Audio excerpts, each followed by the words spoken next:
us? Thanks, guys. See you this afternoon, mate. If you're around. Yeah, mate. I think I'm finished for the day, so yeah, speak to you then.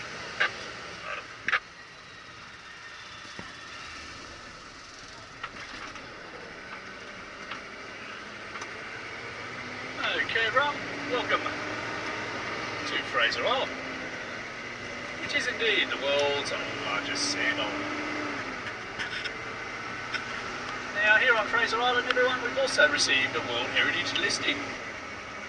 And we gained that World Heritage listing here by meeting many different criteria. It's all about the unique flora, the fauna, and diverse ecosystems to be seen here on Fraser Island. What have you seen? See a track heading up the beach. That's a high tide access track there.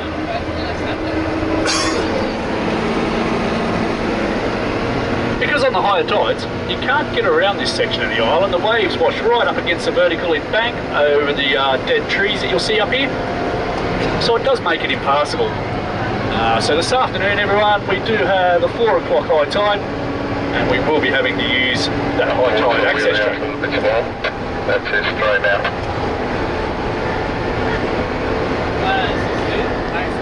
That'll do, mate.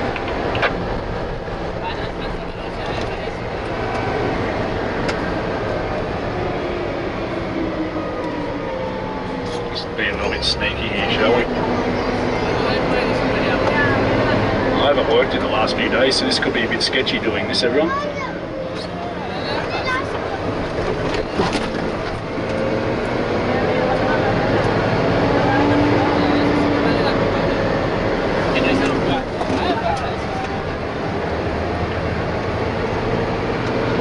Yes, my friends, the world's largest sand island. So from the most southern tip, which is a spot up here that we call Hook Point, all the way to the most northern point, little spot we call Sandy Cape up the top of the island. It is 123 kilometres long. Now, at its widest part, Fraser Island is 22 kilometres across, but on average, it's about 15 kilometres in width. Total size-wise, it's 1,840 square kilometres, and there are around 1,500 kilometres worth of tracks that you can explore here. So yes, it is one very big island, everyone. Now, if you wanted to come on over here and drive on every single beach, on every single track, and see everything that there is to see, I myself, if I was to do that, I'd plan nothing under 3 weeks to do that, because a lot of the places here are far too nice just to pull up at, spend 2 or 3 minutes at and go, okay, I've been there and done that. A lot of the places here, if you had the spare time, you'd like to be able to spend a half to even a full day just at one spot. Now, I'm sure you're all going to understand what I mean by that. When it comes time to leave Lake Mackenzie, which is indeed our first stop for the day. No one ever wants to leave there, it's such a nice spot.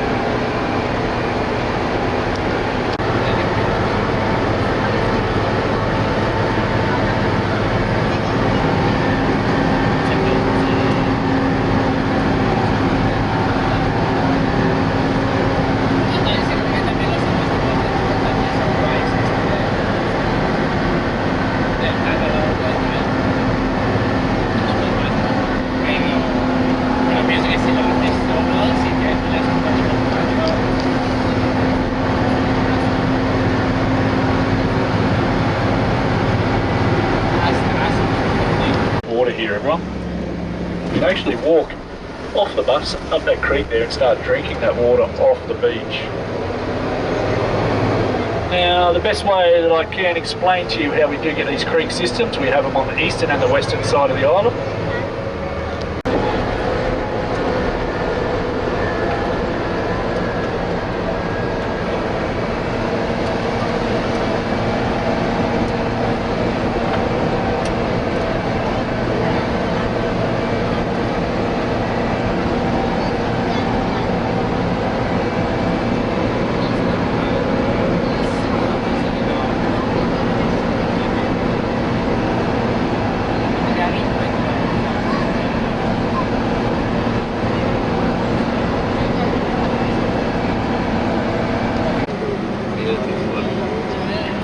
restaurant a quick call, let them know we're coming in, everyone. You're on restaurant, John Rainbow Beach Day Tour, coming in with 21 people for morning tea.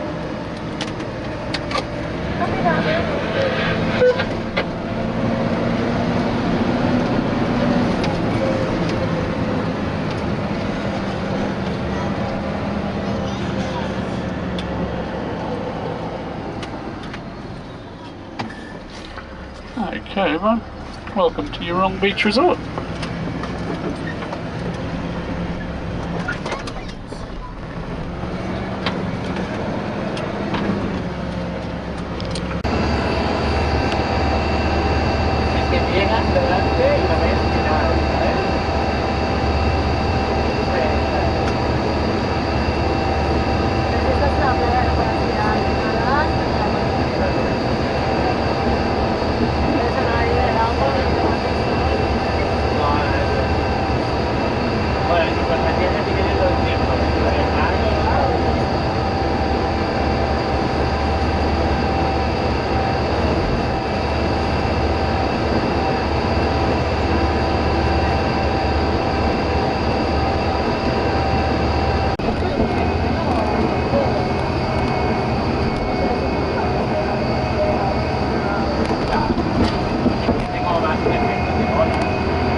Black looking rock material up here, everyone, it actually isn't rock at all. Now what it in fact is organic material that's been compressed and it forms this material we call coffee rock.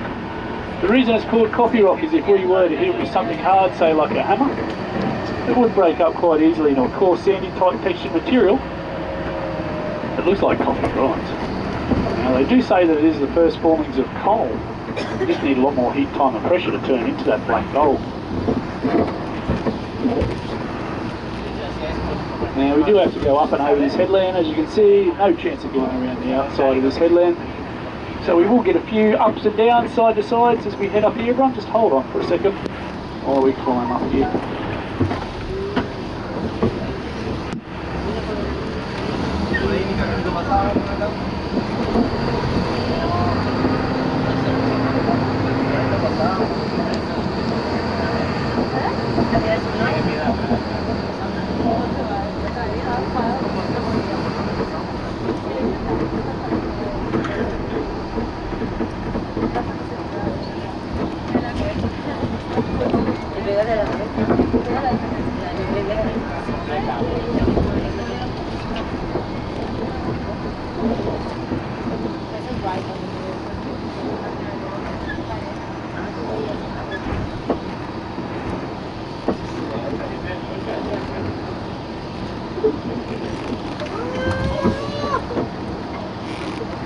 Wobble, wobble, everybody.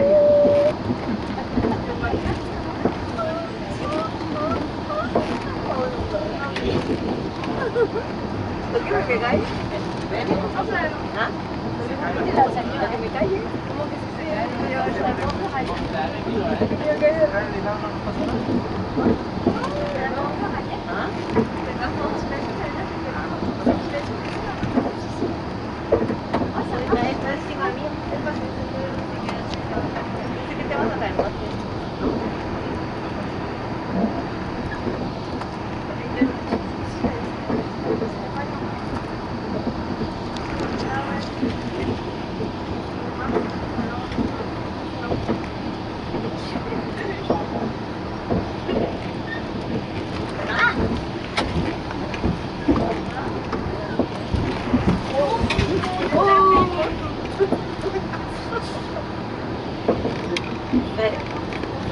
מזל שאני לא יושב קדימה. זה היה יכול להיות איום ונורא. ישבתי קודם על הגלגל, זה היה פשוט אסון. אי אפשר לדמיין.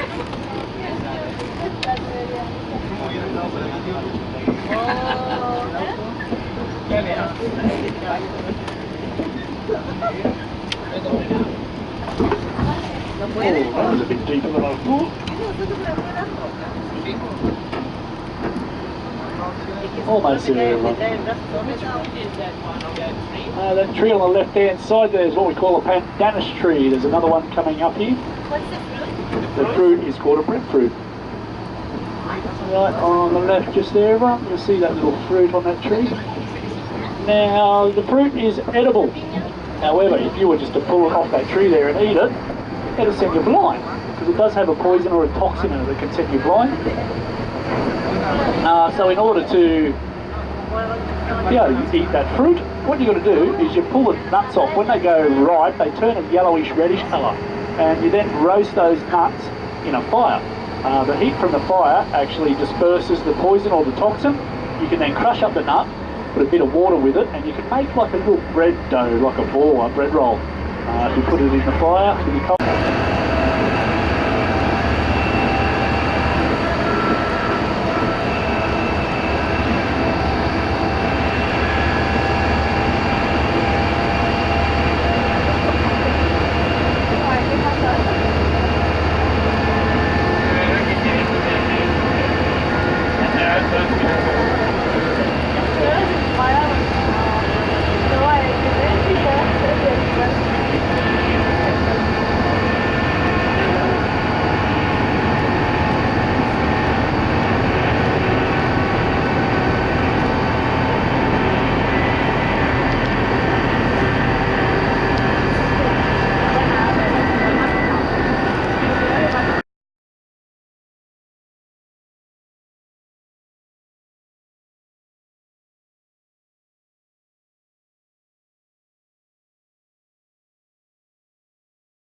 bury it properly so you can't see it. Bury it.